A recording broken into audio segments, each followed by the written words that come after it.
Okay, welcome to the Income Tax Subcommittee of Ways and Means. We've got 3:30, so we're going to try to be efficient this afternoon. We're going to hear three bills this afternoon, all of which are hearing only. The first bill for consideration is from Leader Illustration, House Bill 360. So, Mr. Leader. Thank you, Mr. Chairman. This Is that the right mic? I'm sorry. There we go. There we go. Thank you, Mr. Chairman. So I bring before the subcommittee House Bill 360.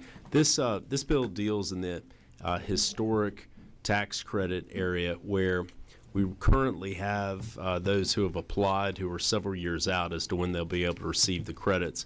Situation that we're dealing with is we have historic buildings here in the Metro Atlanta area where redevelopment is critical, knowing that the World Cup is coming up soon. We've got in June of 2026, we're going to begin seeing several events.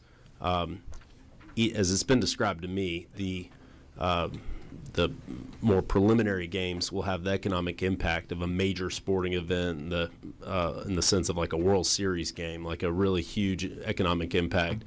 And then there will be subsequent games to that, which each game will have the economic impact of almost like a Super Bowl, just the number of folks that will bring to our city. And so the desire with this legislation is really to provide an opportunity to move up in utilization of the historic tax credit if an occupancy license the building is going to be up and ready to use in time for these major events that are coming to the Metro Atlanta area. So this is not increasing the cap. It's not doing anything other than those who have already applied are in the queue, that they would be able to utilize that if the improvements in facility are open timely with the timeline I've just given.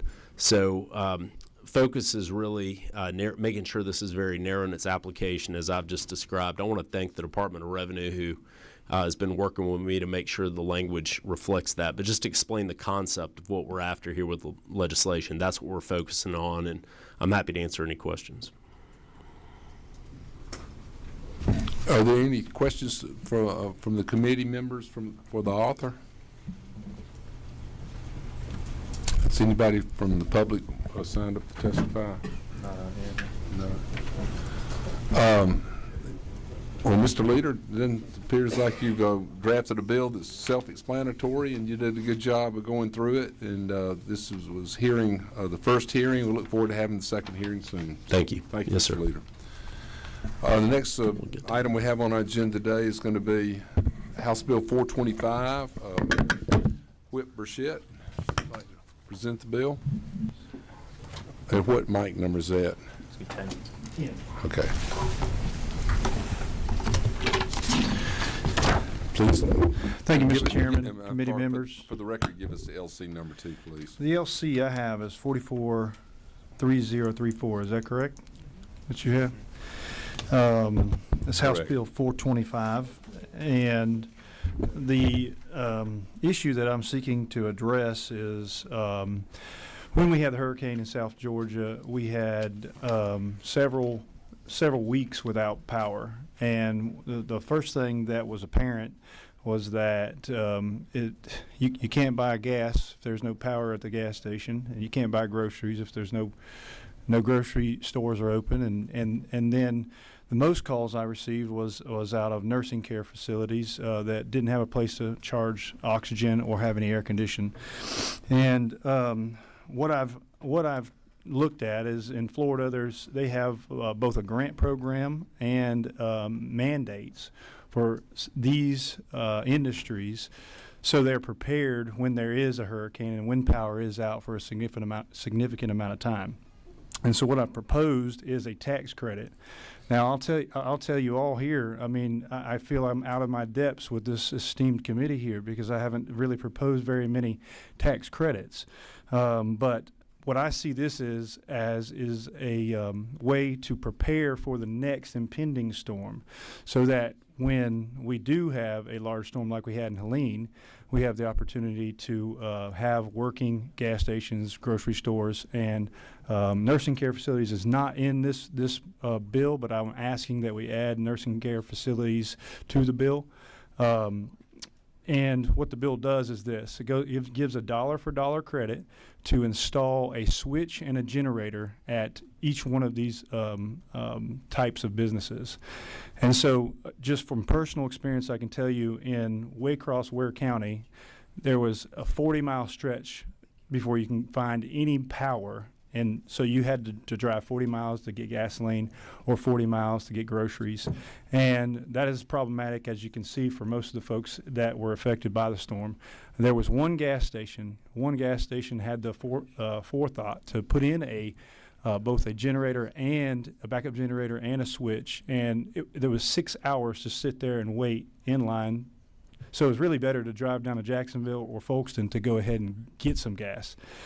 And so what the bill does, I can run through section by section, or I can breeze over these things. It defines what a convenience store is, defines what a emergency power generator is and the related components, defines what a grocery store is, and then it outlays the tax credit per store for $10,000 for a convenience store with a max of $100,000 per corporate entity, and if you have more than 10 entities, then you can go up to $250,000 per corporate entity. Secondly, it outlines for a grocery store $700,000 per corporate entity, and if you own more than one grocery store, the amount of tax credit shall be increased by $25,000 per store to $1.5 million per corporate entity. And those were the provisions that we put in there to cap, but again, I'd lean on this committee to help me constrain it. I want to make sure that this is both fiscally responsible, but I also want to make sure that we're prepared for our next storm, because frankly, we weren't in South Georgia, and I'm not sure if we are across the state. The next time that a storm like this hits, I don't want to have to drive to Jacksonville. I don't want people to be out of gasoline, groceries, and certainly don't want folks in nursing care facilities not be able to charge their oxygen. Essentially, that's what the bill does, Mr. Chairman, and I'm open again to the committee's wisdom to help me out perfect this bill. Excuse me. Thank you, Mr. Whip. I've got mic number 7. Who's this? All right, Chuck Martin. Chairman Martin. Mr. Whip, I certainly can't imagine, the trouble that folks down there faced down there.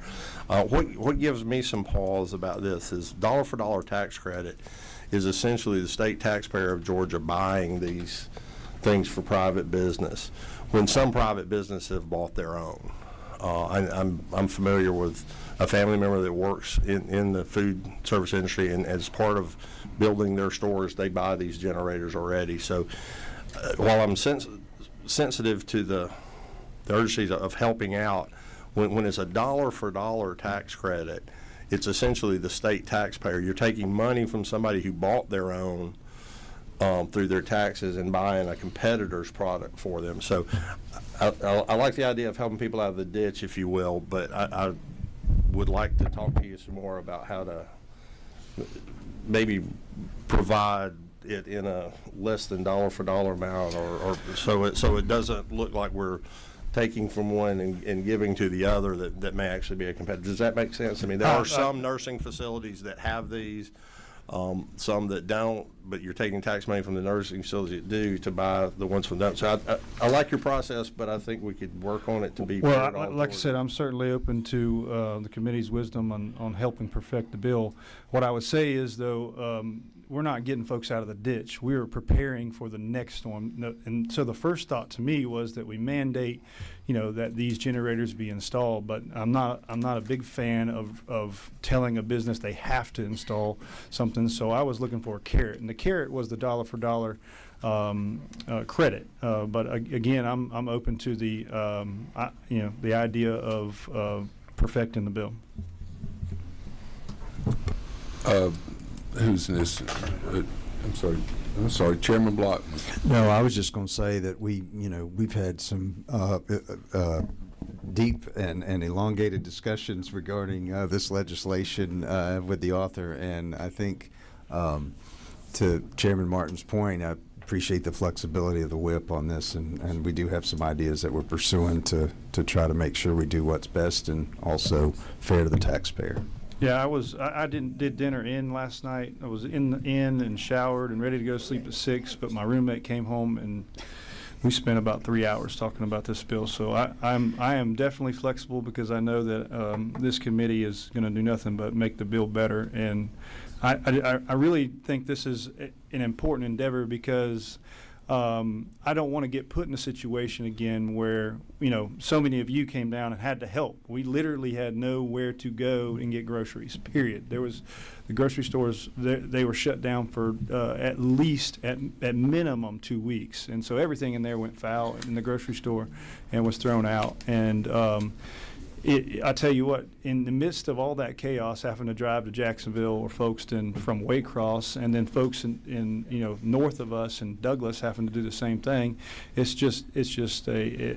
it's pandemonium. And I think if instead of being reactionary here, we can be proactive and incentivize our businesses to be more prepared, and then we don't have, the mass chaos that we had. I had another member mention cell towers, and we talked that through with the providers, and it's not as easy just to put a generator on a cell tower and then the network comes back up. So trying to find a solution for that, because every tower down, no communications. We had to fly in GPS telephones or satellite telephones, to almost every county. It was, and I know many of you know this, but it was complete and total chaos. And you start, wondering where your next, case of water is coming from, where your food comes from, and whether or not you're going to have gas for your generator at your house. People get pretty desperate. I mean, I was taking baths in my swimming pool. I mean, no heat for the water. I just want to be more prepared, and I know it may appear as though this is industry specific, and it is, but it's not intended just for the industry. It's intended for the consumer and the taxpayer. The consumers are using this gas. Consumers are buying these groceries. We have taxpayers and voters that are in these nursing care facilities. So that's the purpose and intent of the bill, and I know that you all help in perfecting the bill.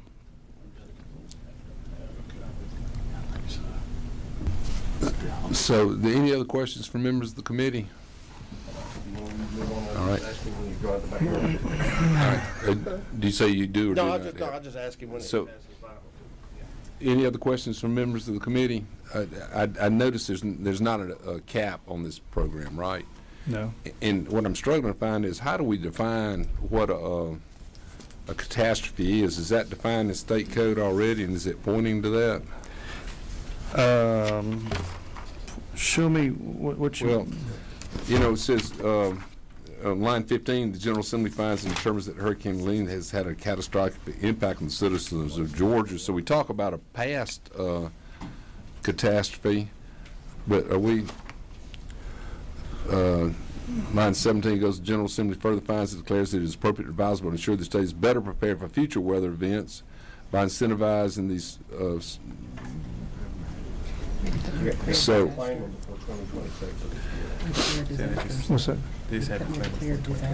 Well, I wasn't tying it specifically to any particular catastrophe, Mr. Chairman. I was just preparing for the next, for the next hurricane or tornadoes like we had in North Georgia, or the next what was Snowmageddon we had in 2017. So I wasn't tying it specifically to any one thing. It was just in you're being preparation. proactive for the future. Yes, sir. Calamities. So, any other questions for the author of the bill? We have two people have signed up to speak on the bill. Angela Holland with the Georgia Association of Convenience Stores. Ms. Holland, you come forward. And for the benefit of the audience, just again state your name and for whom you represent. Thank you, Chairman and members of the committee. I'm Angela Holland. I serve as the president of the Georgia Association of Convenience Stores, and our organization represents roughly a third of the state's convenience stores. We're comprised of multi-generational companies and as well as corporate members. And so we appreciate Whip Burchett bringing this forward and working with us to bring us much needed bill. Oftentimes, after catastrophic events, the local convenience store becomes the gathering spot. These stores provide necessities to ensure our survival, including fuel, food, and water.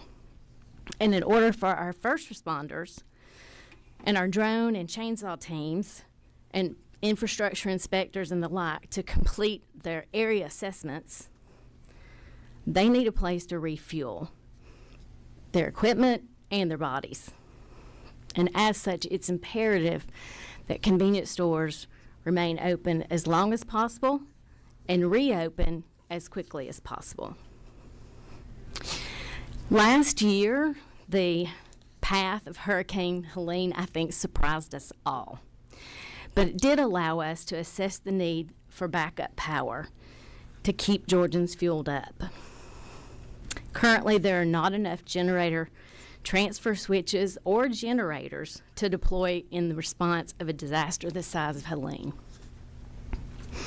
Days prior to the storm, I specifically asked if we could deploy generators from a government agency in a few key fuel locations around the state.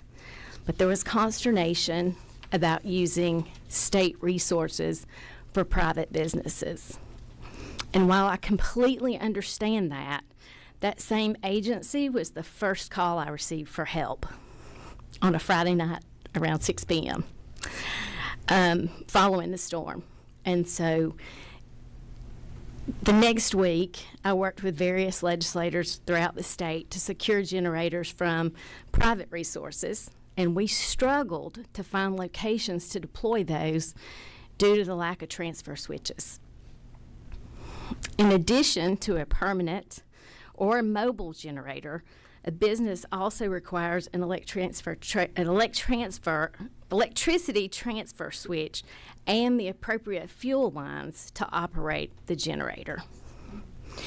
With a cap of about $250,000, a convenience store entity will allow several of my members to install switches, fuel lines, and purchase either a permanent or a mobile generator.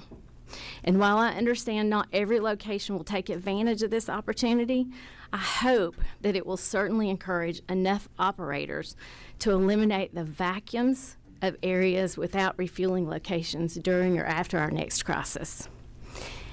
To the Whip's point earlier about helping consumers and helping Georgians, we have roughly 11 million Georgians in our state.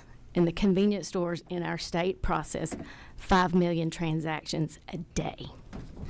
This is where our customers, your constituents, need our stores to be open. Thank you for your testimony. Any members have any questions for Ms. Holland? And hearing none, thank you, Ms. Holland. And if Ms. Humberstone would come forward, she signed up to speak. I'm sorry. While she's coming up, it occurred to me that maybe the panel doesn't know what a transfer switch is, but essentially you have an electrician come in and put a panel on, well, you know, probably Chairman Corbett could explain this better than I, but you put a panel on the outside of the structure that allows you to basically disconnect from the grid, the electrical power, and put in a generator, essentially plug in a generator so they can run the store.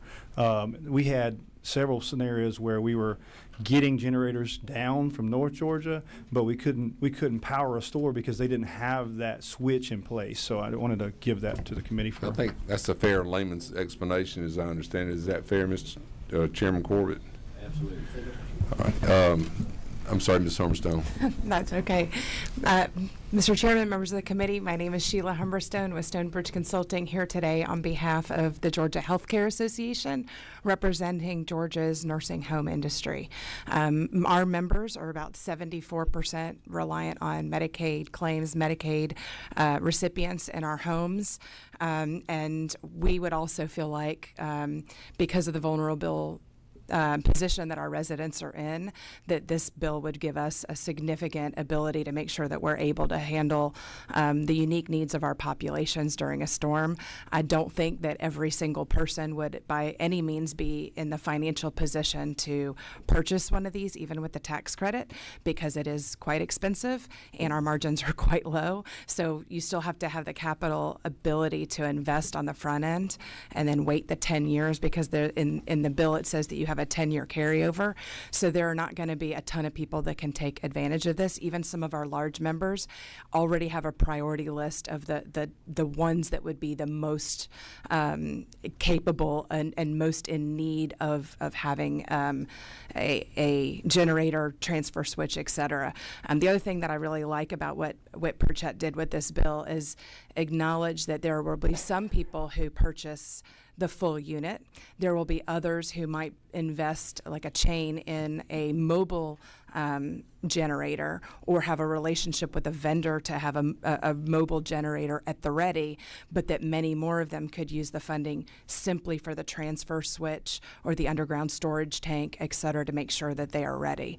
So I know that we're not hearing the sub, but I want to implore you to please consider protecting Georgia's nursing home residents and making sure that they also have an ability to do this. Thank you so much. Thank you for your testimony. I'm sorry, thank you for your testimony. It seems like we're pretty much out of time. Is there any wrap-up questions? Okay. Again, it was hearing only. Thank you, Whip, for all the work on this, and we'll move forward on looking forward to working with you. Mr. Chairman. All right. Next on our agenda, we have House Bill 341. Dr. Newton. Dr. Newton, well, whatever. That's fine.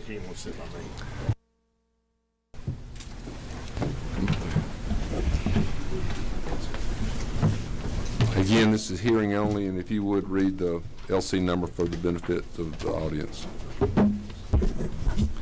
Well, thank you, members of the subcommittee and chairman. We're working on HB 341 LC 501148S version we're working off of. Which is a proposed substitute to House Bill 341. Proposed substitute with some corrections on it. I'm excited to be here with you. We've worked in Georgia, I know, since 2019, and probably before that. Just a quick overview, about 62% of Georgia families are covered by large corporate plans, like many of us are part of, employer-sponsored. Another 2 million Georgians are on Medicaid. That's the program for basically lower income people up in Georgia. We get that up to 100% of the poverty level, but there's a way to get coverage there, and about 2 million Georgians are utilizing that. And another 1.5 million, I think now it's up to a record number, we've got people who can correct me, are actually on the ACA individual plans. What that leaves, so when you got the large companies and medium and large companies that cover people under group policies or big plans, and then you've got Medicaid for the poorest, under 100%, and then up to about 200% of the poverty level, people are eligible for nearly free, federally paid for ACA plans. And once again, that's about 1.5 million Georgians right now. It's gone up a good bit. We've got this gap in there of small and medium-sized companies. Maybe they're startups, maybe they have 10 employees, 20 employees, maybe 35 or 40. They're not quite successful enough to pay enough to cover the cost of a small group plan for a family, which can be $1,500 to $2,000 a month. And these people in there, that their employees may be making too much to qualify for some of those silver plans on the Affordable Care Act plans that are on the ACA.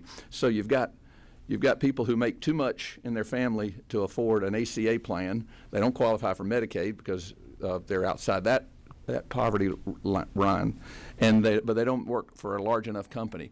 Well, we see this plan in HB 341 is called ICRA. It's a individual coverage health reimbursement arrangement. That is a new tool. Well, it's not brand new, but I mean we're proposing an incentive plan to encourage those employers that are in the middle that don't currently offer full health coverage, but want to do something to try to attract and retain some of their employees and help them with their health care expenses, and in particular do it in a way that's not taxable to the employee, as if they just gave them a little more income. The employees would have to pay income taxes on that. These ICRA plans, individual coverage health reimbursement arrangements, is just one more tool. What we want to do is try to, those exist right now, by the way. Those exist. As authorized by federal law, correct? Federal law, correct. Yeah. Federal regulation, federal code. So what we want to do with this plan is to begin a plan that will incentivize those companies that are on the edge of whether they can afford it or not, to give them just kind of a decreasing amount if they're willing to as a tax credit, to where they can, depending on their number of covered employees. And so I'll go over real quickly what that number is. We have on line 19, it's 100 or fewer employees. The amount has to be at least $100 a month, but it can't be any less than any plan they're already offering. So if they're already offering something, they can't use this money to reduce the employer portion that's going to one of these coverage arrangements now. They can't use it to lower from a $1,800 a month full plan to a coverage arrangement. You can't go down, and that would be in line 28 and 29. You'll see you can't do it. It has to be equal or greater to the total amount of contributions in a current employer-sponsored account. The amounts are kind of a decreasing for the first 3 years. We want them to get started on this and then stay on it, but then have this assistance gradually phase out. So if you look on lines 33 and following, it starts at $600 per employee per year. It does that for 3 years, but we're hoping these companies continue to grow. Like I said, they might be startups, there might be other small companies that are continuing to grow, and maybe they're becoming more professional and they're able to pay more. And offer full coverage, and then just gradually goes down 600, then 400, then 200, and the program, you can't be in it more than 5 years, and as a matter of fact, there's a sunset on it in 2031 as well. So that's the gist of it. It does have a cap on it, so each year the cap is $5 million.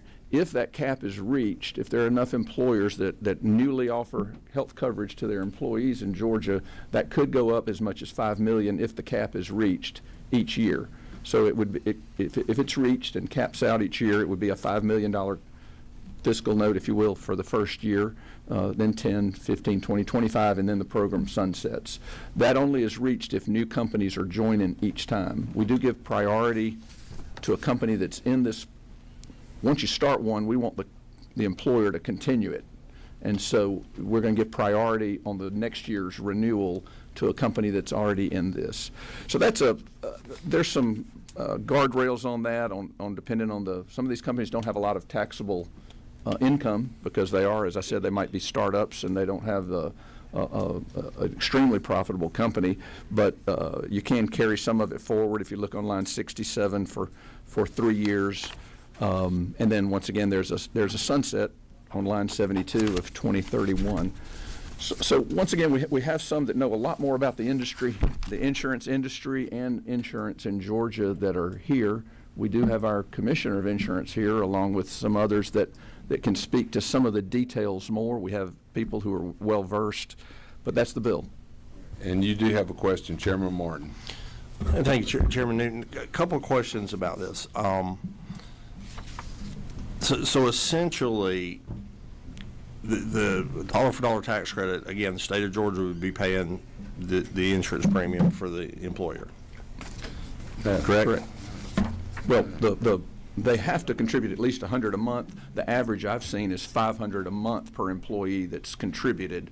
This would offset $50 of it a month if you do the $600 over 12 months. It's not we're not paying the full cost of anything. We're just trying to But get again, the companies to think about there it. are companies out there in Georgia that some larger, some smaller than this, that are paying the full weight of their employees' insurance today, correct? Certainly. They're not getting help. We're going to take money from them and we're going to give it to somebody else to pay for their employees, right? With the hope being that we'll eventually have more Georgians will be covered. Or they would Well, be the covered just expectation like will be covered. They would be covered like the companies that are covering now. All right, I'll get with you on the next question I have is on F on line 60. If the qualified taxpayer allowed credit in this section is a pass-through entity and has no income. So help me out, Chairman Williamson, but sort of by definition, a pass-through entity doesn't have a tax liability, correct? I mean, it passes its income or Well, if you loss. recall on House Bill 149, we did pass that, you know, the pass-through entity, if it's organized as a multi-member LLC or a subchapter S, can file its own tax return, and many of our pass-through in our small businesses that are organized in such a format are very much utilizing that. They're already filing a tax return, but they can pay their state income taxes through that. But return. they can do that to their benefit. Correct. Because then they can deduct it. But isn't that true? You could have multiple high net worth individuals who have pass-through entities that are small companies that don't make money, that have a high tax liability, that could just pass this through as a way of reduce their income when they could have been, they may in fact be part of a larger company or a high net worth individual with a big business that could in fact afford, if they so chose to, you know, they're not really a small company, they just organize as a small company for LLC purposes. I have some concerns about, you know, how that would work, because you could have a high net worth individual that would start a dozen LLCs that look small and have 100 employees that would qualify for this and pass the tax credit up when they could have actually done it on their own. But I'll get with the gentleman later for additional questions. Yeah. If in fact that's something that could, you game theory that out, that you probably could write language in the bill to preclude anybody from doing that. And again, this is the author's bill, not mine. So any further? Appreciate the input. Any further questions from the author of the bill? So we have a couple of people signed up to speak to the bill. And one question I have, just sort of following up on the metrics, is there any analysis been done by having more insured Georgias? Does that take any pressure off our Medicaid budget where we actually do get a return on the money? It would probably take some pressure off some of the uncompensated care that might be out there if someone were to have an Maybe that's some emergency and data was we might dig uninsured. into. But by definition, these people mostly don't qualify for Medicaid, and so that's part of the problem. Okay. Thank you. That shelter's a new one. I'm sorry. Recognize Chairman Williams. Thanks, Chairman Newton. I know you and I have talked a little bit about this, and I wanted to ask a friendly question on the $600 tax credit that we're giving to the employers that are going to say, hey, we're going to offer this ICRA for our employees, and they're going to get to look at the Blue Crosses, the Humanas, the United Healthcares, this exchange product based on their age. They're going to have someone come in there and offer them this plan, and this plan is only for the state of Georgia. If they decide to go to Mayo, if they decide to go to MD Anderson, there's no coverage on those plans.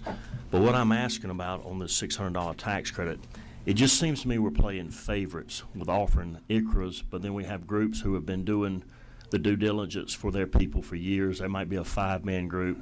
It might be a 10-man group. When I'm talking about a group employer offering employer health insurance, it might be a 100-man group, 200-man group, et cetera, that are making it affordable because they're having to cover the ACA, which is 9.02% of their gross income for the employee only portion of the insurance.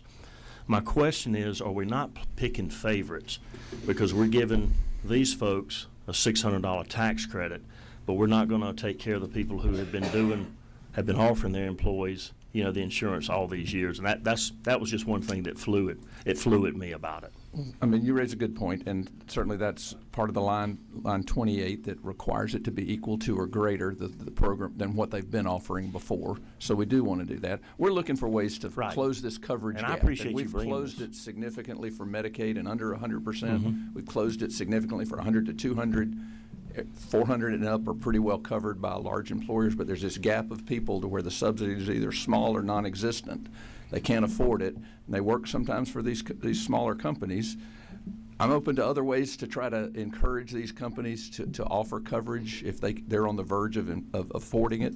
This is just one tool. It's not a perfect tool, but I'm certainly open to someone else's suggestion on what we can do to get those individuals whose families can't quite afford and their companies they work for can't afford to give health care coverage, And I know there's a difference between health coverage and healthcare access. We have a lot of not-for-profit hospitals doing a lot of care, but that's what this is. This is a single tool. It's not a perfect one, but for every situation. But I think it's one, and I'm certainly open to other ideas as well. Well, thank you, Thank Dr. you. Newton. Thank you, Chairman Williams. We do have a couple of other people signed up to speak to the bill. So who's first? Hunter Loggins, with NFIB. Come, again, for the audience, state your name and who you're with. Thank you, Mr. Chairman, members of the committee. My name is Hunter Loggins. I'm the state director for NFIB. That's the National Federation of Independent Business. We are the voice of small business here in Georgia. And I want to thank Chairman Newton for bringing this piece of legislation, of which we strongly support. One of the main problems our small businesses have is enticing folks to come work for them, finding qualified workers. And we think this program would incentivize them to compete with other businesses and bring on qualified employees and then reinvest in their business. As for Chairman Martin's question on the LLC, that was a suggestion we had, because when they ran this in Indiana, they realized that the problem with the pass-through entities, they weren't able to take advantage of the ICRA program, just the way that it was structured. But that's a quarter of our small businesses here in the state. And through the wisdom of the committee, I'm sure you could tighten that up, because I assure you it's not our intent to let wealthy individuals take advantage of this program. That's the nature of it for me. If I could make one suggestion, if it's still the LC number I was working on line 46, there is a deadline for October 1. That just puts a little bit of a pressure burden on our small businesses who look in Q4 for their budget, and open enrollment is in November. So if there's a way to make it a rolling deadline, we would much appreciate that, or just remove it altogether. But other than that, fantastic bill. On that, you might want to get with the author of the bill if it for possible committee another substitute. So, thank you, Hunter. Next, I'm going to call on Shelley. Is that Brown? Brown. Shelley Brown. If you come, identify yourself and tell us who you're with. Good afternoon. So I'm Shelley Brown. I kind of wear two hats today. So I sit on the board of directors for NABIP, which is the National Association of Benefits and Insurance Professionals. We support this bill. I also am a sales manager for Oscar Health Insurance. We also support the bill as well. So I just come to you with real life experience, because ICRA is out there and people are taking advantage of it already, minus the tax incentives, some of the tax incentives that are proposed. We've seen a lot of success, because traditionally how small insurance plans work now is that employers are burdened with having to pay 50% of the employee-only cost. That number rises every year, because the cost of small group premiums are going up between 10 and 15% year over year. It's just unsustainable. So what are they doing? They're dropping their insurance plans altogether, because there is no mandate for small employers to offer health care like there are for larger employers. So it's happening, across the country, really, that we're seeing. Additionally, the plans that are available to these employees are all in the individual market, and there's about 22 million people nationally in the individual market, which means there's a lot of competition, there's a lot of employee choice. So there's advantages to the employees as well as advantages to the employers. For the employers, one of the biggest advantages is they now get to establish a budget for healthcare, so they can earmark dollars for their healthcare expenditure instead of accepting a price and then having to negotiate that year over year and buy down, with deductibles, increasing deductibles and lower plan options. So they get to establish a budget. And again, these small employers don't have sophisticated HR departments to be able to manage this whole process. So it gets them out of the risk management business and back to running their business. And a healthy business and healthy employees make a healthy business. So I just wanted to talk really briefly, too, about the stability and the size of the individual market, because it's grown substantially. And here in Georgia, there's anywhere between 8 and 10 carriers. So every employee has options available to them. At the end of the day, we wrap this around the employee to make it feel like a traditional group experience. We're not going to send them out there on the internet to find a plan for them. We have sophisticated tools that we put together to help the employees with their buying experience. Are there any questions? Does anyone have any questions for Ms. Brown? I want to thank you, Ms. Brown, for your testimony. We're going Thank to. you. You mentioned the word wrapped up. We're going to let our insurance commissioner, Commissioner King, come forward and speak to the bill and wrap us up, because this is very important. We've heard some very important measures today, but we went way over our allocated time. So, Mr. Commissioner, if you'd help us. Thank you very wrap up much, the Mr. meeting. Chairman and members of the committee. Good afternoon, and I appreciate the opportunity to express my full support for House Bill 341 and encourage you all to vote in favor of this passage. The bill is a tax credit for small, hardworking Georgians. And what I'm talking about is that auto shop that's got 3 employees that doesn't make enough money to provide health care coverage. And by the way, Representative Martin, if you're wondering where those folks are going, they're going to North Fulton Hospital getting care, and you end up paying for it anyway at the most expensive, most inefficient way of getting health care. And so we all are paying for that care already. This is a way to getting people that don't have coverage to get private health coverage. And I have to correct my partner here. We're not in the ACA business anymore. We're in the Georgia Access business anymore. It is Georgians that worked their tails off this last open enrollment. And we got 1.5 million Georgians signed up for private health insurance. That's a victory for Georgia. And so what I'm advocating is to take a look at this is for the small auto shop out in Beaufort Highway, where I used to be chief of police, where they couldn't afford that. And so what happens? Those employees go without coverage, and then they're going to our emergency rooms and getting coverage. So I would encourage you to look favorably on this bill, and I'll stand by for any questions you may have. Chairman Carpenter has a bill. Has a question. Chairman Martin. Thank you so much. Commissioner, I appreciate you being here today. I had another thought on another situation that now that I got you here and we got you on the record, I can't wait to hear what you have to say. But there's been a lot of talk about tort reform, not in this committee, but in other committees, and about how that's not going to change insurance rates. But we have an insurance commissioner in the state of Georgia that can help corral insurance rates if we can make the environment better. Is that not correct? Absolutely. I can, this is a question that get asked a lot, and I apologize, Mr. Chairman, because I know you give me that look that my wife gives me when I'm He actually was giving when that I'm to me, veering but I off couldn't the help it. topic. A lot of people ask me, can I guarantee that the rates will not go up? That would be unreasonable, but I can guarantee that the rate, if we don't do something about it, the rates will go up. That's right. And what we're doing is stabilizing, and what you're actually doing is now giving me tools to fight against insurance companies when they come in with outrageous rate increases.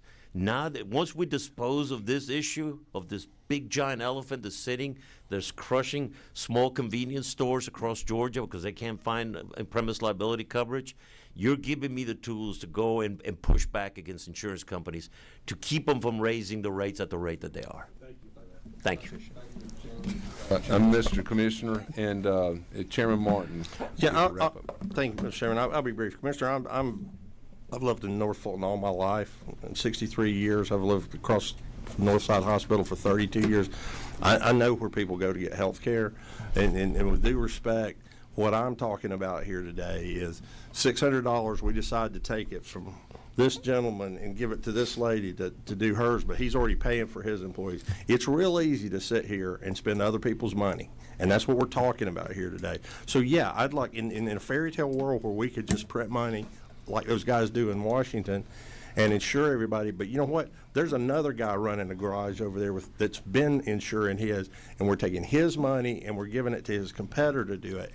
And I think we have to pause every time we do that, unless you have whatever we're going to cap this as in your insurance committee, insurance department budget, and you want to help us pay for it.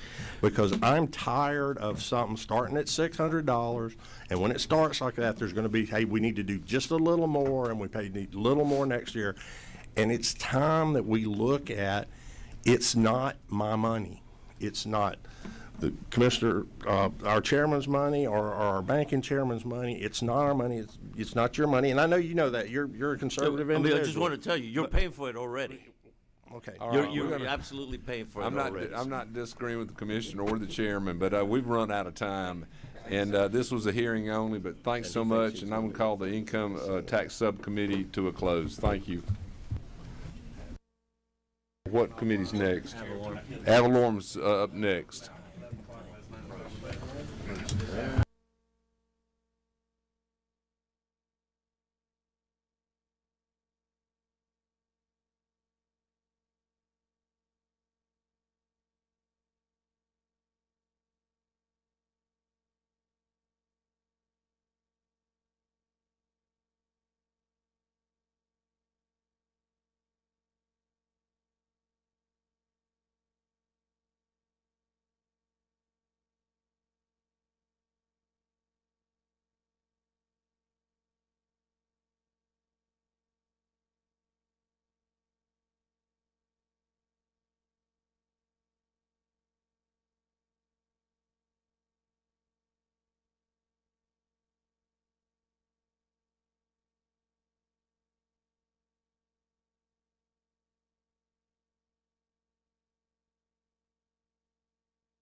Okay, ladies and gentlemen, we're going to start in 1 minute. 1 minute.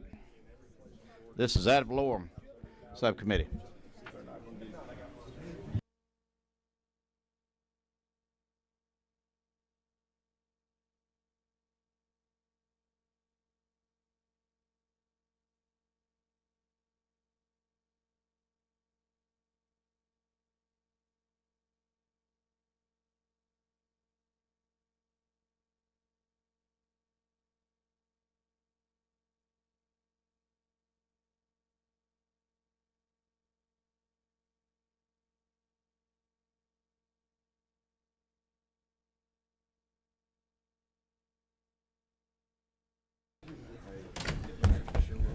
Thank you, Mr. Chairman.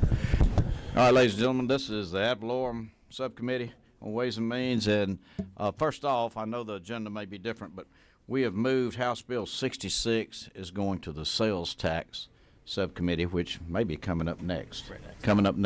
With Chairman Martin.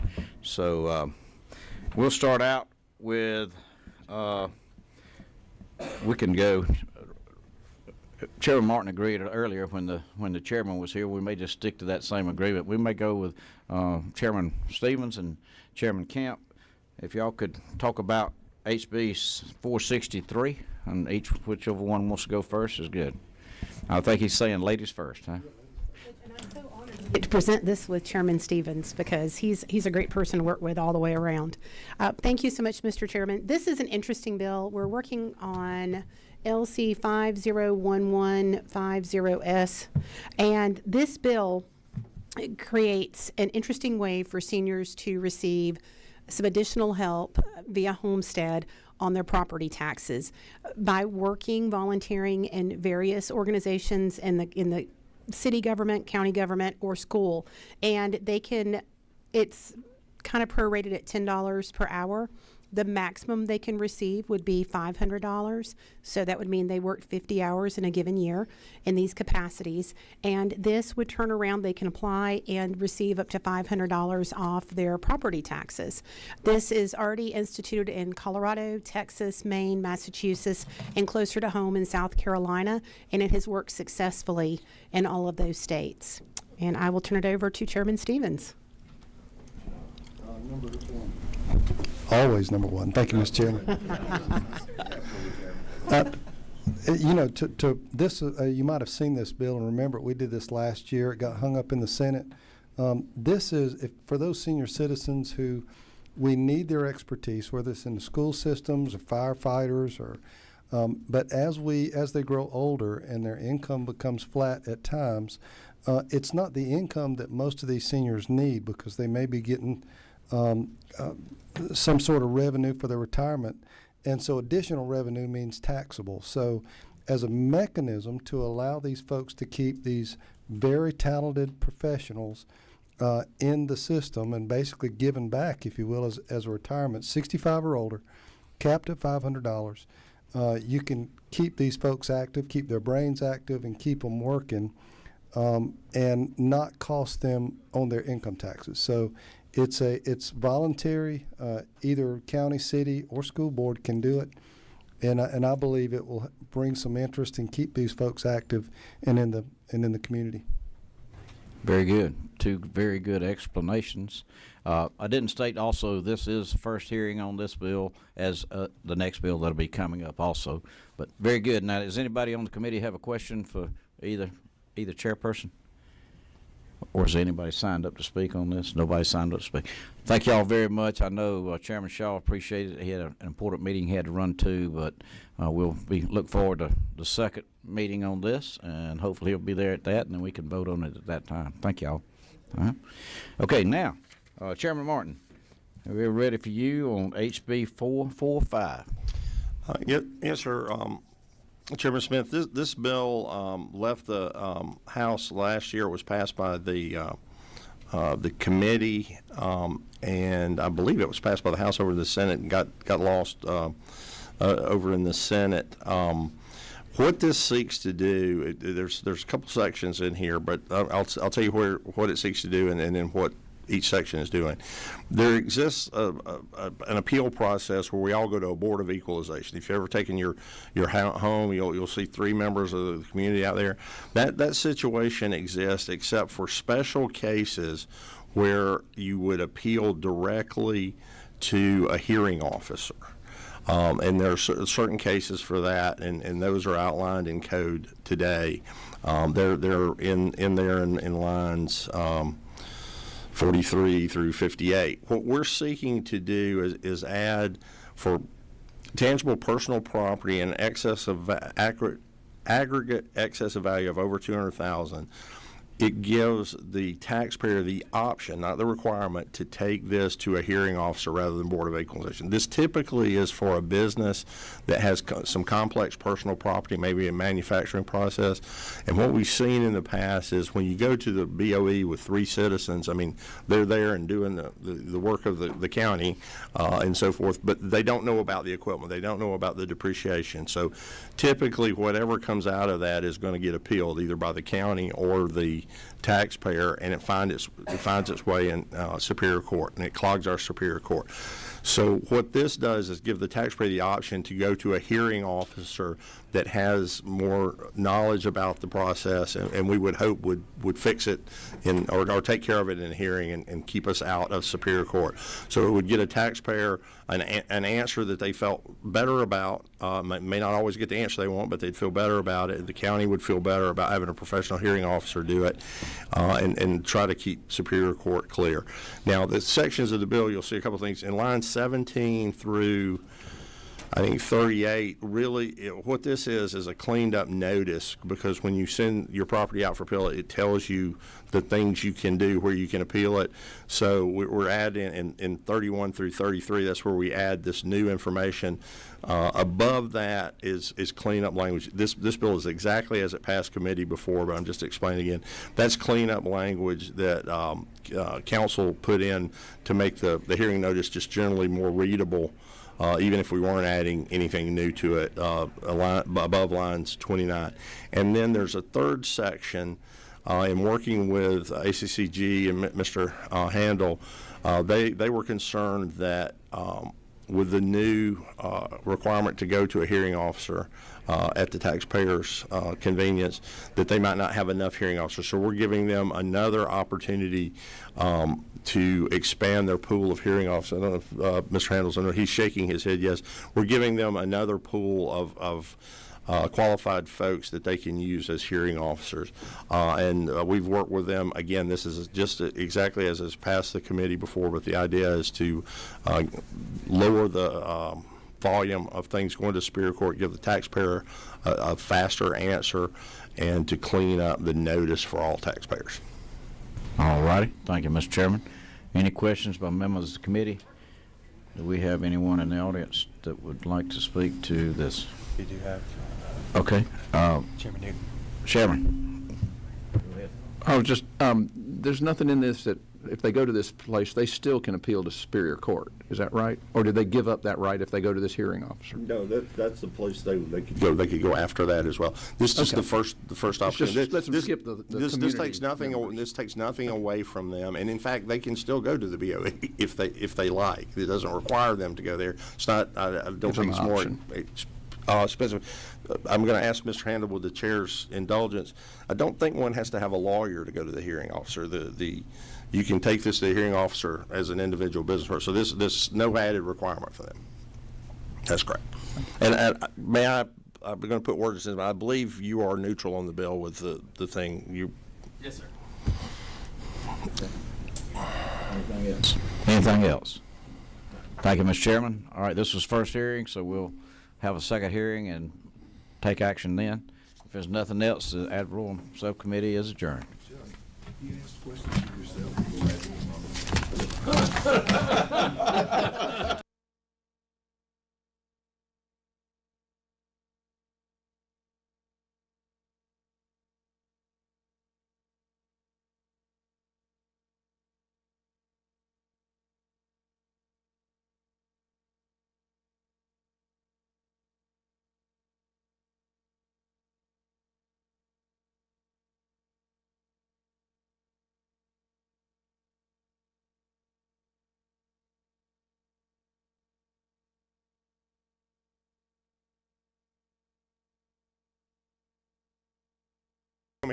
Chairman, say,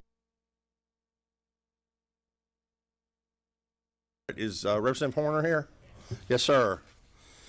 We have House Bill 168 from Representative Horner. This is the first hearing. Representative, I have House Bill 168 LC 500978. Is that what you have? Yes, sir. Tell us about your measure. Wonderful. Thank you, Mr. Chairman, for hearing the bill today. We are looking at LC 500978. House Bill 168 is a bill to add an oversight step of the local delegation to reapprove the Special Purpose Local Option Sales Tax, or SPLOST. These local option sales taxes was written to be a temporary tax, but like my own county, it has been continuously reapproved to finance many separate projects. To give you an idea, I am as old as my SPLOST. I understand the need of continuous SPLOSTs at one time or a I understand the need of a continuous SPLOST at one time or a long-term growth plan, but there are few continuations that are meant to lower long-term expenses or provide a relief to the growth of services and infrastructure needs. Due to the lack of current oversight, there is limited interaction in the approval process of SPLOST through different state and local officials, and some study reports have shown an increase of long-term spending relating to these local option sales taxes. Due to this, many counties use SPLOST as a crutch to shift transportation expenditures from their general fund and use their general fund for other projects. Many say the people are the unbiased and ultimate arbitrators of SPLOST, but some local areas, through third parties, spread the threat of property tax increases if the referendum fails. Therefore, this bill will provide another layer of oversight with a party that does not have a direct financial gain from approving a further tax and increase the communication between state and local policymakers. This bill allows each state legislator to have an oversight that fits their constituents' needs. Thank you. Yes, sir. Thank you very much. Does the committee have any questions about this? Any questions? So what I think I'm hearing from you, Representative, is that you have a SPLOST and you keep re-upping it, and the idea is the voters are afraid if they don't re-up it, their millage rate may go up. Absolutely. We hear that all the time in my local county. I know others have heard that as well. Well, not to put you on the spot here, what'd your local county do? Did they opt out of 581, or how'd they do? Yes, sir. They did opt out of 581. But they can just reimpose the SPLOST when they want to. Yes, sir. Oh. So the teeth. Let me. I'm sorry. Just so, thank you for bringing this measure before us, Representative Horner. So the teeth is line 30 through 33. Reemphasis reimposition of a tax is authorized by this part pursuant to paragraph 2 or 3 of this subsection should be conditioned upon compliance with the requirements of this part, and subsequent to such requirements being met, the enactment of a local act by the General Assembly enabling the reimposition of a tax. That's the teeth. Yes, sir. It's still the same process as now. We just add the additional step. It goes back to the local delegation and our chambers. I couldn't imagine anyone being against that idea. Well, we're about to hear from a couple. You have one. You have one additional question. Absolutely. I'm sorry, it's after 4 One o'clock. clarification. I don't see any kind of a date and time. Is it clear when the local act has to come? Like, these are typically 5-year with the renewal. Do you have to do it by October of the 4th year, or could the local act be in year 3? I don't know. I'm just curious. Oh, absolutely. We can do any type of structure to that if we want to amend it, or I'm sure there's policies already in place Now, that obviously, can allow that. Once we're out of session, you can't renew it until it gets signed by a governor 9 or 10 months later often. So, all right. Well, thank you. Yes. Interesting. Thank you. If you would, if you want to stay there, we'll go over here. We'll use this mic over here. I'm sorry. Let me turn me on. We'll let you stay there, and we're going to call people that want to speak to us about it. The aforementioned Mr. Dante Handel is going to come and spread some wisdom over the committee for us. Thank you, Mr. Handel.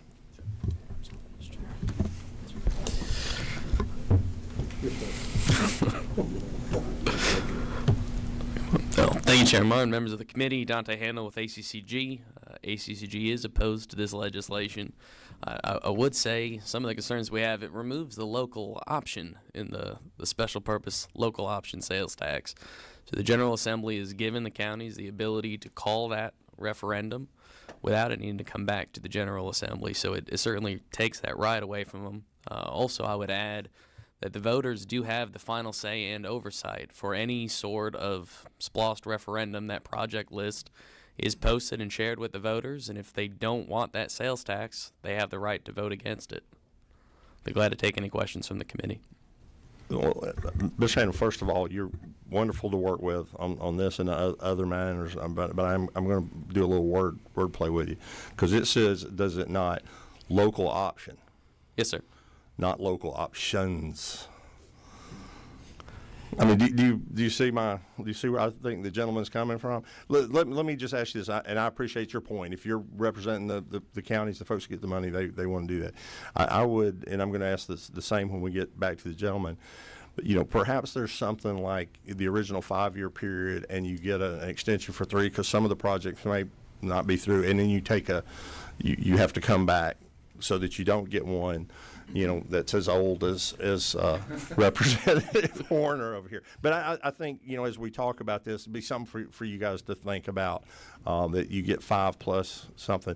And I was just joking, but it does say local option, like one, not shuns, like from now on. But yes, sir. I appreciate you coming up. You're a great asset to the county's community and to the state of Georgia. Ms. Rittenhouse.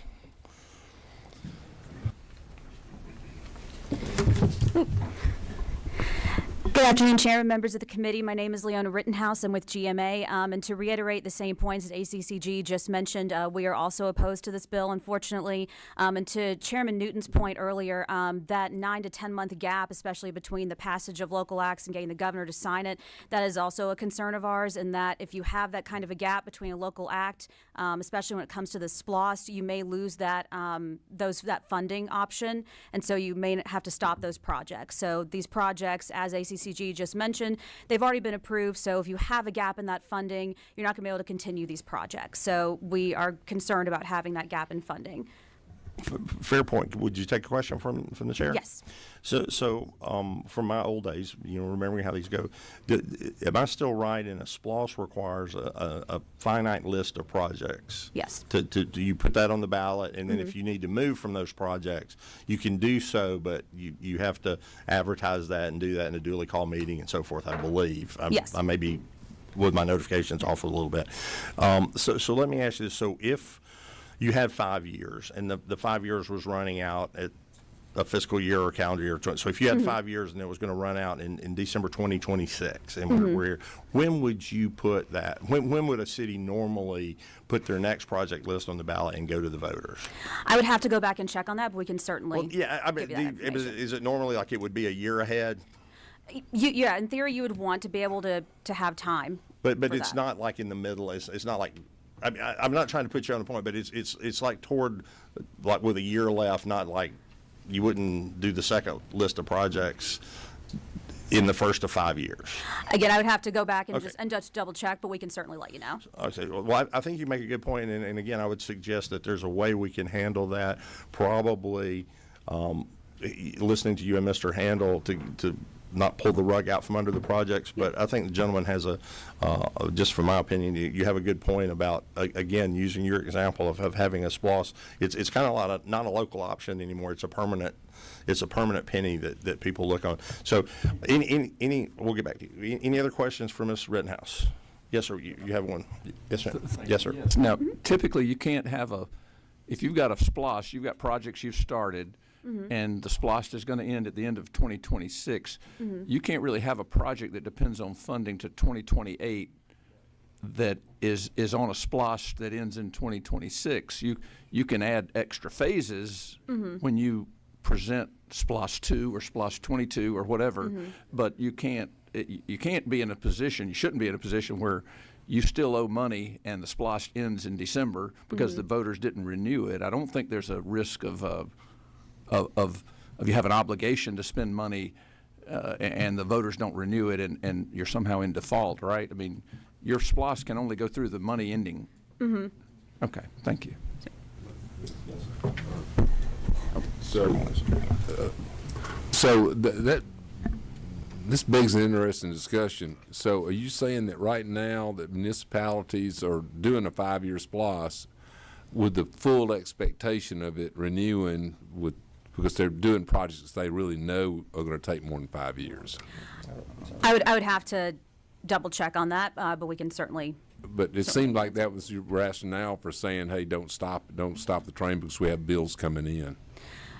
Well, again, I would have to double check. Fair enough. Thank you. Did you have anything further? No.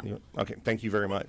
I'm going to go back to the author of the bill, but from my experience, I believe what sometimes happens is you'll have a project that's going further, and then you have another project that comes about that they'll want to add, connect them to. So it's they do want, if they do want to keep it, I don't think they want to start and stop it because that's hard on the retailers to program their systems.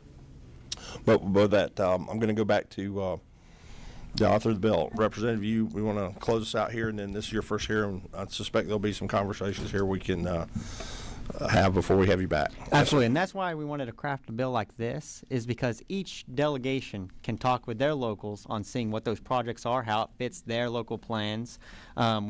We can always go through exactly how we want to regulate SPLOST better, but this is just the best way in my opinion because each delegation, each county is different, and the people on the ground know best, but also your local delegation was elected by the same people. So it's not that we're against SPLOST completely, it's that we want it to be used properly and that we want it to be limited to maybe 1, 2, like in Catoosa County specifically. We do have a lot of growth due to Chattanooga. And so I'm completely okay with 1, maybe 2 SPLOSTs, but this has been a continuous 30-year plan that has no long-term project or long-term planning associated with it. So there's just a lot of different concerns with SPLOST and with allowing each county to properly adjust to how they want to do it.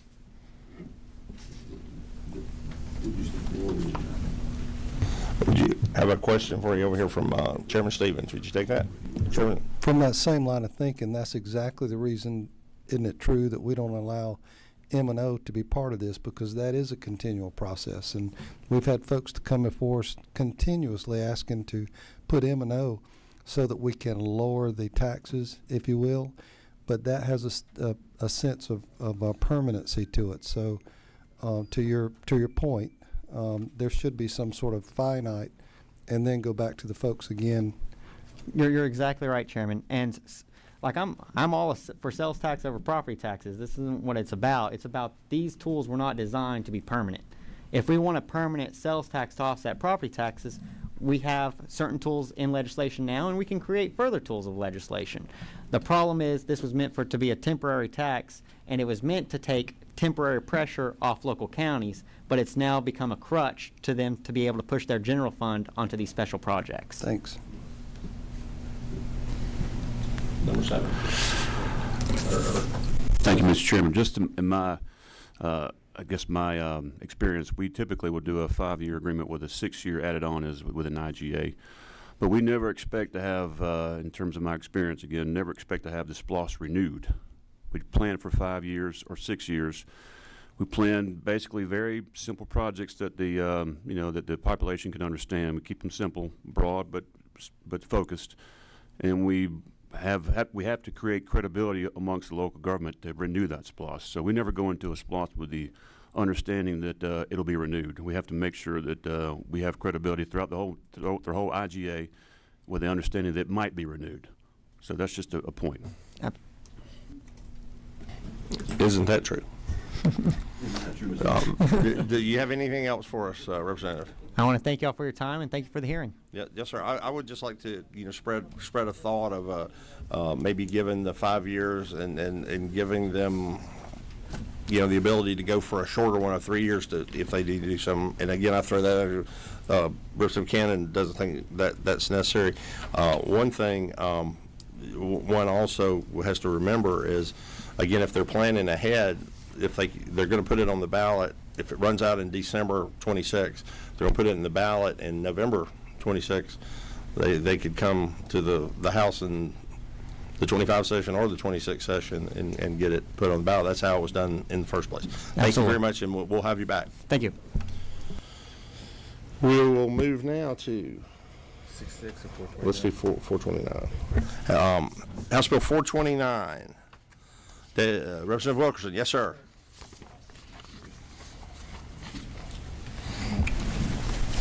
Let me introduce your proposition here. House Bill 429, LC 500955. Tell us what you got. Thank you, Mr. Chairman and members of the committee. Today I bring to you HB 429.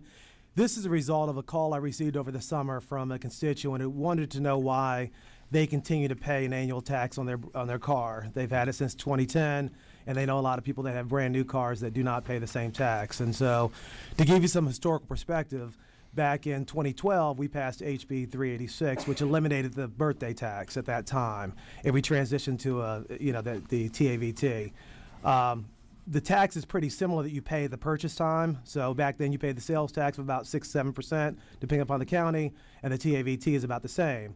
The only difference is that people that have cars prior to that, prior to March 1st, 2013, continue to pay an annual tax. So this bill simply says anybody with a car prior to 2013 that they own, they no longer have to pay that annual tax because at this point they've been paying on that for at least 12 years. So that's what the bill says. It's pretty straightforward, and it's a way to you let people keep money. Typically, people have older cars for two reasons. Either it's a second vehicle or because that's what they can afford. And so it may not seem like a lot to us. It is a lot to people that have these cars that are trying to keep them and just, pay bills. And with that, if you have any questions, I'd be happy to answer. Are there any questions from the gentleman? We have a couple of speakers. If you want to stay put, Ms. Randall, we're going to invite you back to your spot over there. Thank you, Chairman Martin, members of the committee. Again, Dante Handel with ACCG. ACCG is opposed to this legislation. I would say that when that law went into effect back in 2012 and 2013, there was a one-time option for those folks to pay the TVT all at once and get off the birthday tax system. So they did have that option. And I would encourage y'all to consider something like that, a one-time conversion, as opposed to just doing away with it entirely. But it is still a source of revenue for the local governments. It's an ad valorem tax, so it's based on value, and as the value of those vehicles comes down, so does the rate or the total amount of that tax. Glad to answer any questions. You have a couple. Yes, sir. Dr. Newton, Chairman Newton. Thank you, Chairman. Do you have, it would seem 10, 12, 14-year-old vehicles at some point are are starting to be pretty low on the depreciation. Do you have any idea what the average vehicle is, the value, and what the tax is? Because it seems like at some point the administrative component outweighs the. So is it significant still? I don't have any hard numbers, only anecdotal from some friends who I know that are still paying it. But I think the last time they went to pay it on a 2012 car, I think it was about $40-50 each year. They still have to get. I'm saying they still have to renew the tags. So there's All still of the us have to do that, right? No, but I'm saying as far as the administrative portion. Oh, I of it, see what they you mean. still. You're right, You you're have right. I to see what you process mean. the $20 so that. But it's that's- $40-50 a year on average, most likely. Thank you. Yes, sir. Chairman Stevens. Actually, that was my question. Thank you.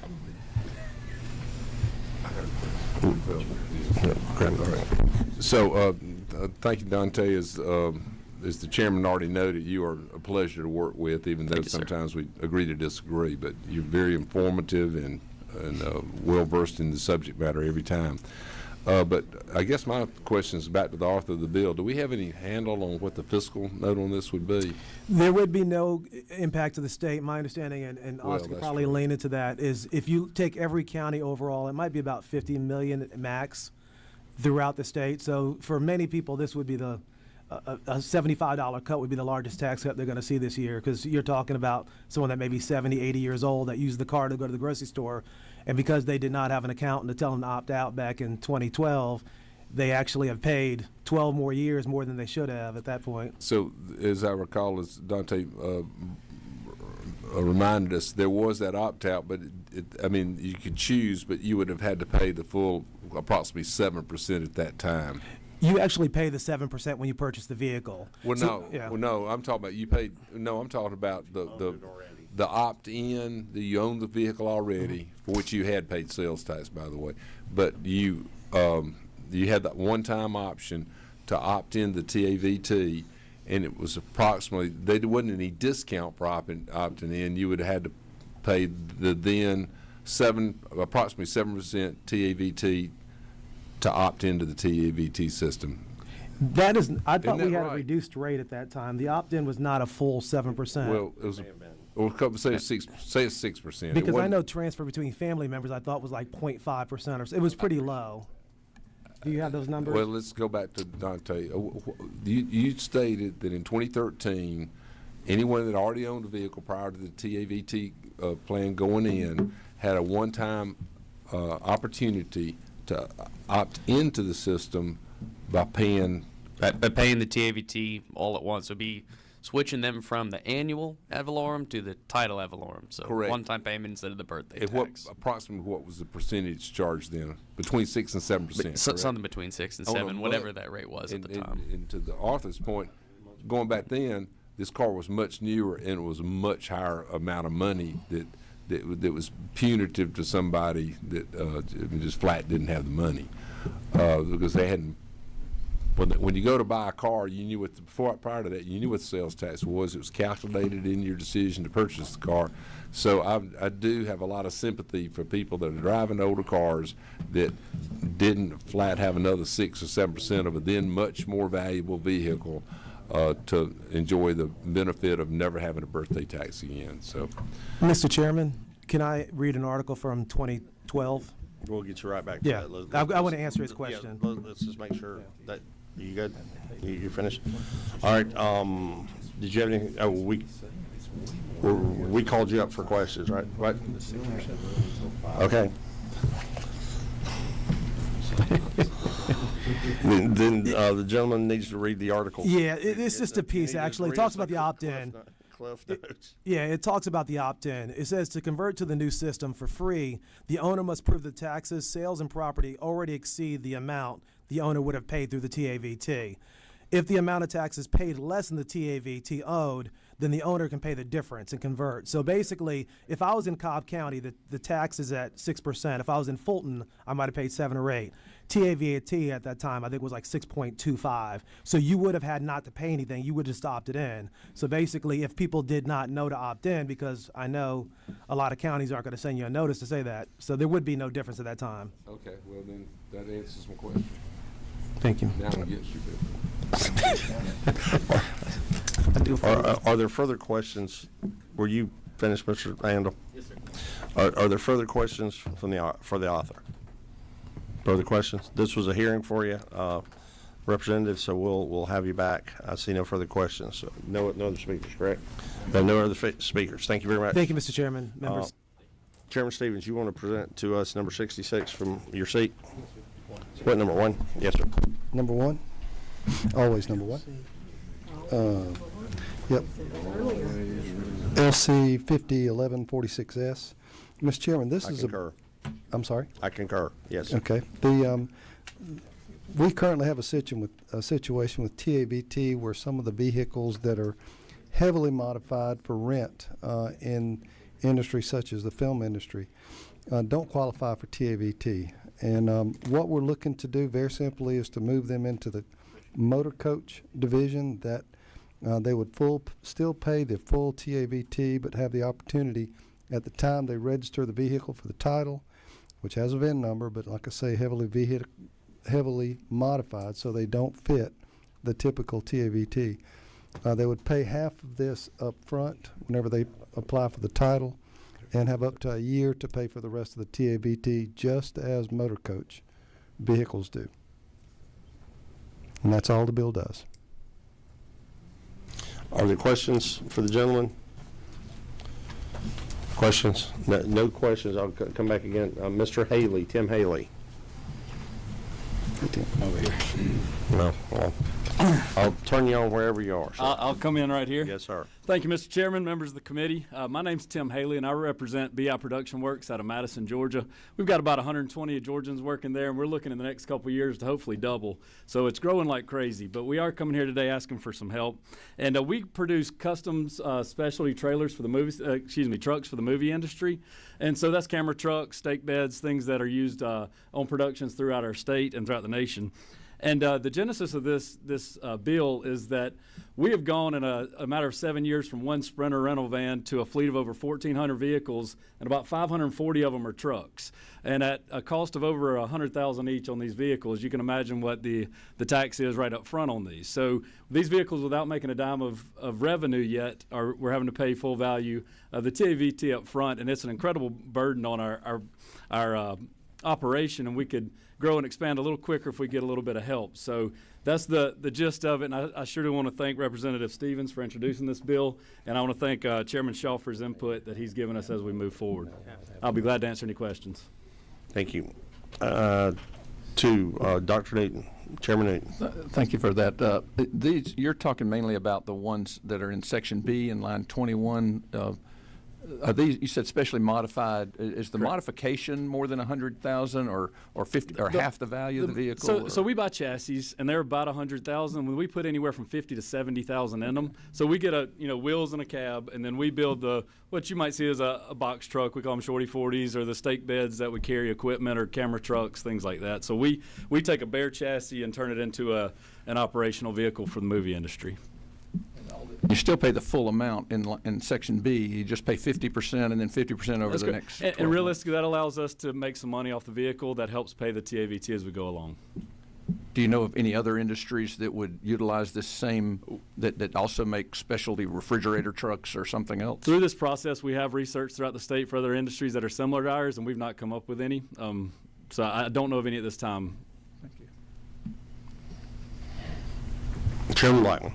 Oh, no, I'm really just going to thank y'all for working with us on this. I know that significantly modified, I think, is what we started with. Now we've got, special,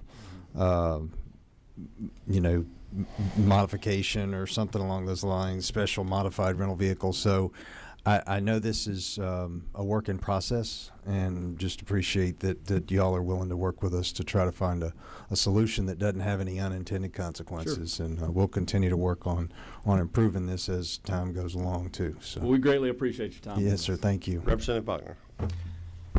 My question is, when it says for hire, charter bus or motor coach, does it have to be modified, or could it just be a regular one that people were trying to rent? Those are already in. They're already in. That's already in code. Okay. We're putting them in that code, so we're adding them into that particular adjustment in TABT. Someone didn't recognize you. I'll ask Make you sure I about recognized 661. either one of you for that purpose. Thank you. Mr. Chairman. You Chairman backed Williamson. yourself out the rules the other day, and I'm going the other direction on you. Sorry about that. Thank you, Mr. Chairman. When you purchase these unmodified vehicles, like you said, shorty 40 or whatever you called it, are you paying the TAVT on the unmodified price, or do you pay the TAVT after it's been modified? We title and tag them once they've been modified. Okay, so and I understand you're a dealer as well, right? I mean, y'all have a. We don't sell any new equipment. We rent everything that we've got. But I thought that when you purchase the vehicles, you've got a dealer's license to correct. purchase. Yeah. Okay, so because when I purchase the vehicle, when I take title to it, I've got to pay the TAVT. Mm-hmm. I was just curious, if you were not a dealer and you purchased the vehicle, you'd just be paying the TAVT on the cab, chassis, transmission, everything, the unmodified vehicle. And I guess it might be a question for DOR if you did that, because you're putting a lot of value on that thing, of which in the current situation you're paying a higher TAVT because it's a more expensive vehicle. Right. If I were to buy one, or if you were not a licensed dealer, I guess the question would be to the Department of Revenue is, after significant modifications drastically increase the value, how does the department collect the additional TAVT, or does it? Let me try to get so you're titling them modified. Correct. You're paying the TAVT. I think what the question is, if you bought it, if and was paid the TAVT and then modified it, I think that would just be tangible personal property and be subject to ad valorem tax on a year-by-year basis. It'd be like buying a trailer to pull around on the truck. But even though it's permanently attached to the vehicle? I believe that would be the case. I don't. Revenue looks like they're researching it for us, or working on other things. Okay. I'll have to defer to them on that. We'll look on that. We'll just sidebar that for us. Thank you. I appreciate it. Good point, though. Any further questions of the gentleman? Any further questions? You have none, sir. Thank you very much. Thank you, guys. I appreciate it. Thank you for your business in Georgia. Thank you.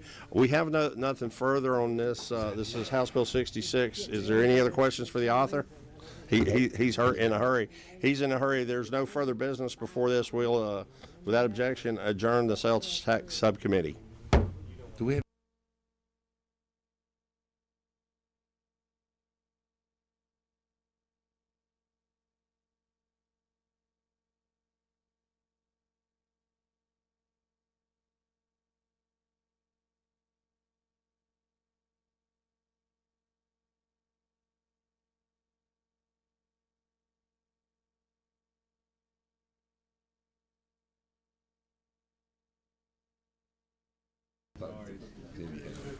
Ladies and gentlemen, we'll call Public Finance and Local Policy Committee to order. And I must tell you, very rarely do we get two people fighting over the same bill. And since I'm chairing the committee, I've introduced the exact same bill that we're going to be hearing now, but Representative Chairman Crow over here beat me to it, so I'm going to let him take the floor and present the bill that both of us introduced.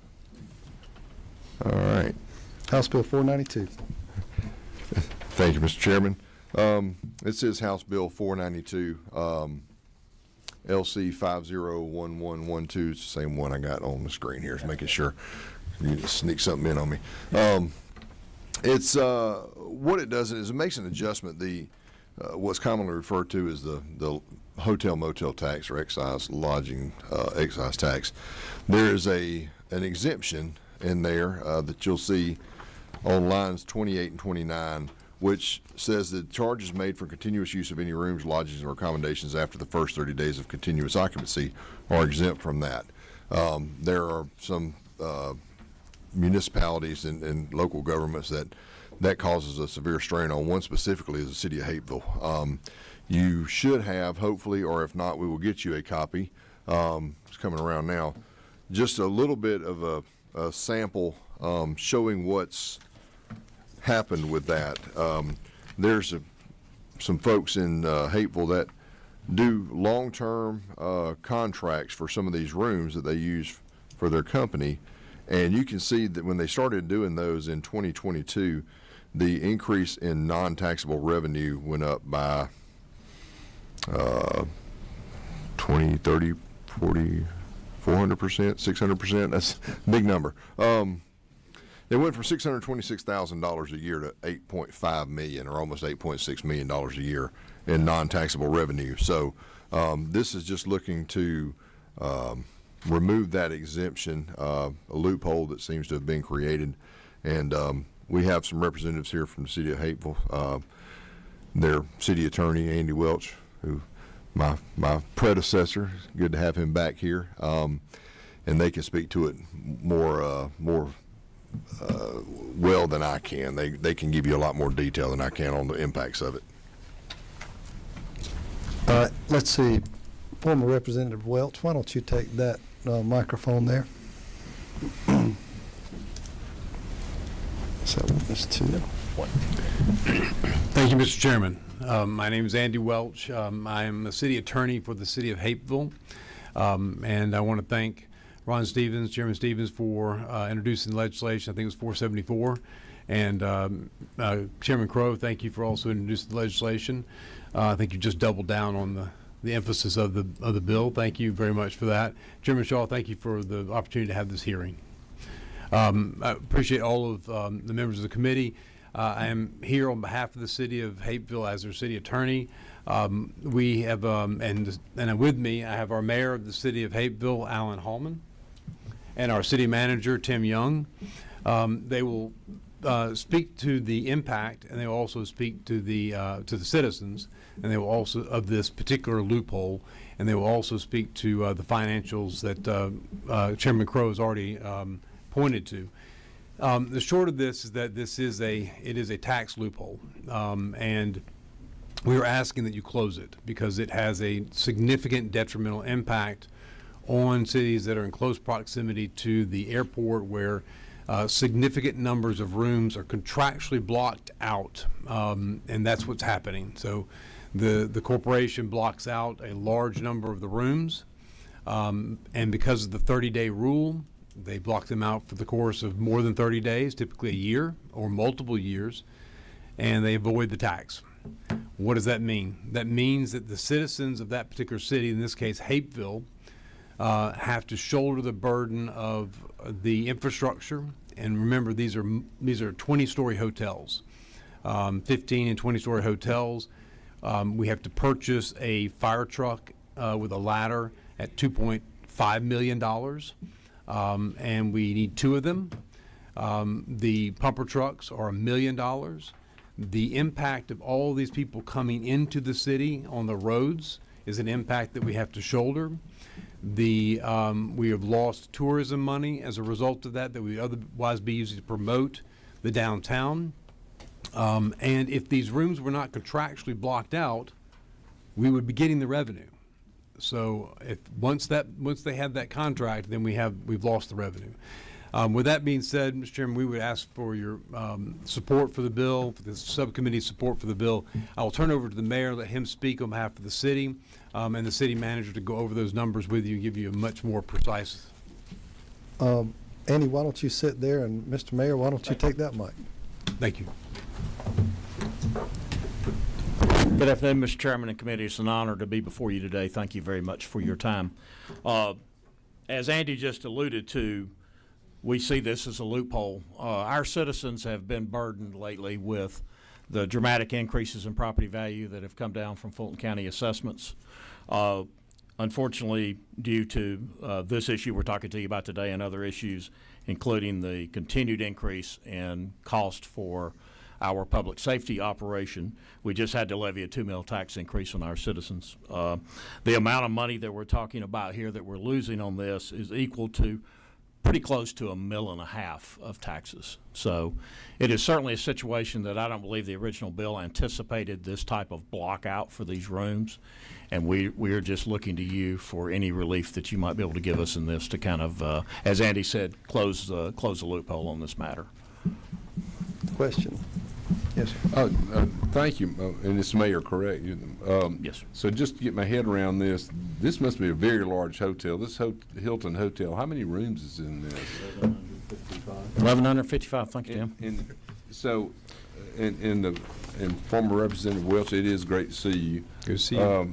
So, back in 2019, so these are the total revenues on this bar. It wouldn't just Yes. want to make sure I'm reading this bar chart correctly. So, the total revenues are now approximately $24 million in 2024, and it's 8%. The hotel motel tax, 8% of that. I believe. that's my next question. So approximately close to half of the revenues is non-taxable, and that was my question. The hotel motel tax is 8%. Yes, sir. I believe that's correct. That's correct.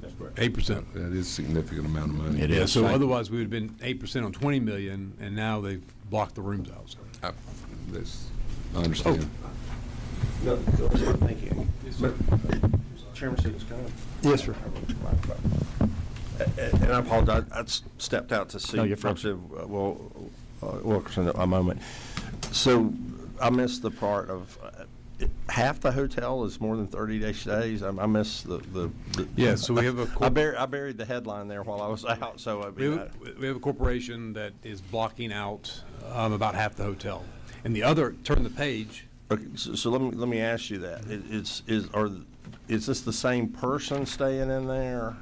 No. We don't know who's staying. That's not. It's Because I'm Yes, getting sir. to the question here. Absolutely. And I don't know how one does it with treating everybody equal, but I think that the idea was in this: if you're staying there for longer than 30 days, after 30 days, you're kind of a resident. You're in the community. You're paying other taxes. You're doing a variety of things.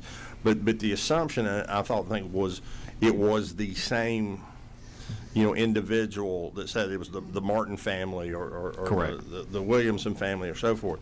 I don't know, Mr. Chairman, if we can draw the distinction between Acme Corporation and he's got his financial consultant there and his manufacturing consultant the next week and whatever. But that would be interesting if we could find a way to discern that, because I hate to take it away from somebody that moved into that area and needs to live with you 90 days while they're finishing up their house, right? This is a little bit different than somebody that is having rotating people through there maybe on a weekly basis, where they're getting around the hotel motel tax because they're going through a single thing, because that's not the spirit of the law. That's I our don't know belief how as we well. break it Yes, apart, but the gentleman has a good point and a good bill to get to the bottom of that. And you could find the trap also occurring where a corporation rents the rooms for rental purposes. So this is we're not touching on that, but that is also how the loophole could be further exploited. So just long-term stay rental could be done by a corporate, an LLC, block rooms it with the hotelier, then sublets them. Yep. So you can see this could have a broader impact. I agree. Thank you. Wow. Yes, sir. Please. Good afternoon, and thank you. And actually, that is exactly what is happening with one of the primary businesses, but they are blocking the rooms for essentially several months, and then rotating staff through. None of which are generally staying at for 30 days plus, as they're doing training, et cetera, but they're bringing staff through. Mr. Young is our city manager and an astute accountant. He is. We were talking before we came here, and he is really. This really affects the overall operations of the city significantly, as you can see, to say that he's not passionate about trying to protect the city's interests would be an understatement. And I'm very glad that he could be here and explain this to you. This has been an ongoing problem that we've identified about 3 years, but you can see the magnitude is just exponentially growing. The cumulative effect of this has led us to the point where we can no longer ignore it. Hateful's gone from, as many of you probably know, we used to have the Ford Motor Company there manufacturing automobiles for 60 years, so we had a nice, large industrial taxpayer. We don't have that anymore. Porsche Cars North America is, of course, on a portion of the Ford site, but they don't encompass the entire Ford site because their headquarters is actually in the city of Atlanta. So we don't gain the most valuable part of their operation is being taxed by Atlanta, not Hateville. So we never have really fully replaced the revenue that we lost from our industrial taxpayer forward, because Hateville's a 2.5 square mile town, roughly 7,000 residents. So when we pass the collection plate at church, we ain't got many people putting money in the pot. So, Amen. Representative Cannon. Thank you, Mr. Chairman. This might be a question for the city manager, but I know some of the revenues are restricted. I guess most of it's for tourism and trade. But are the general funds that you get, are they restricted to something within the general fund at all? No, the 37.5% is available for any use, and primarily our primary use is public safety. Gotcha. Okay. Former mayor in the 90s what was her name? Barbara Couch, Barbara Couch was the mayor for a while. C.C. Martin was the mayor for a while. Right. Yeah. You ought to be able to remember that last name. Okay. I can't remember anything I didn't leave before. So you can see that the citizens of Hapeville, what is happening here is the use of the loophole is forcing about $800,000 of revenue just for 2024 back on the residents, and this is a residential commuter community at this point, that is then having to subsidize the police and fire without that tax revenue that anywhere else in the state they're getting. I mean, every other community is pretty much getting that tax unless there's someone using this as a blockout. And we're just seeing the most significant hit of it because of the main hoteliers here and the corporations that are there. The other piece of the tax you didn't mention is the one that's supposed to be going to that portion to advertise tourism. And they're missing a huge chunk of that. Yes, that's correct. To promote the city, and if you've been into Hapeville, it is become a very art-centric community where we have tons of murals and tons of painting. It's very vibrant. It's a wonderful place, a very diverse city, but $1.2 million is not being applied to try to promote tourism, and that promotes again the rentals of the hotels, which generates revenues for the hoteliers. So this is a self-defeating proposition. At least it certainly does not comport with the purpose and intent of this tax to begin with. Point taken. Representative Buckner. I appreciate the issue and the problem here. I've just come from a housing meeting prior to this one, and they were talking about people staying in some of the embassy suite type for extended times. Are these people that have no permanent home, or are these all corporate? This is all right now. This is corporate. This is a large corporate user that is bringing their employee base from around the world in for training. Yes, ma'am. Thank you. And please note on your bill, I'm sorry, Mr. Chairman, I'm sorry. I apologize. Mr. Chairman, to answer the representative's question, I do want to point out that we are not touching the provisions that deal with individuals that are in need. There's an indigency provision in exemption as exemption number 1 that's on the bill, so you could see that that's not being touched.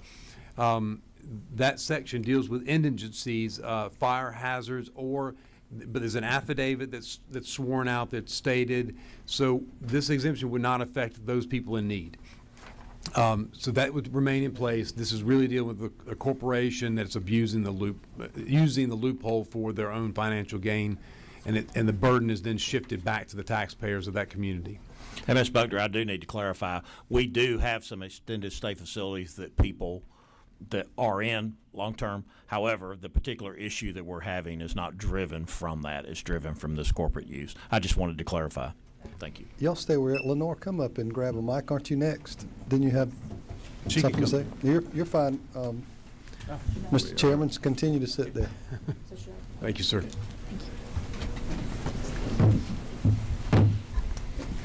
Good afternoon again, Mr. Chairman, members of the committee. Leona Rittenhouse with GMA. We are supportive of the bill, and I think City of Hapeville has done a wonderful job. Just to reiterate, I know the hour is late, but just to reiterate their points, we would love to see this loophole closed for our cities. Thank you. And Dante, you're back up again. I can go from here if you like. Yes, sir. Donna Hannah with ACCG. Interest of brevity, we're also supportive of the bill. I love it when everybody gets that. Oh, cool. Especially this late in the day. That's right. Lee Hughes, you want to come grab the microphone? What he said. Thank you, Mr. Chairman. My name is Lee Hughes. I represent the Georgia Association of Convention and Visitors Bureaus. And as someone pointed out earlier, in many cases, some portion of those sales taxes, those lodging taxes, go towards marketing of various municipalities or counties. The gentlemen from Hapeville have spoken with great knowledge and great passion for their cause. I hope they can fix it, and I would worry that if they don't, that it could spread to other locations around the state. So our association supports this legislation. Thank you so much. Thank you. Thank you, Lee. Thank you. Ladies and gentlemen, is there any other matters to come before the committee? I want to thank you all for your patience as we are beginning to roll pretty well. And Mr. Mayor, Thank you very much. and Mr. Chairman, Thank you, Mr. so Chairman. much for coming. And if there's nothing else, we shall adjourn.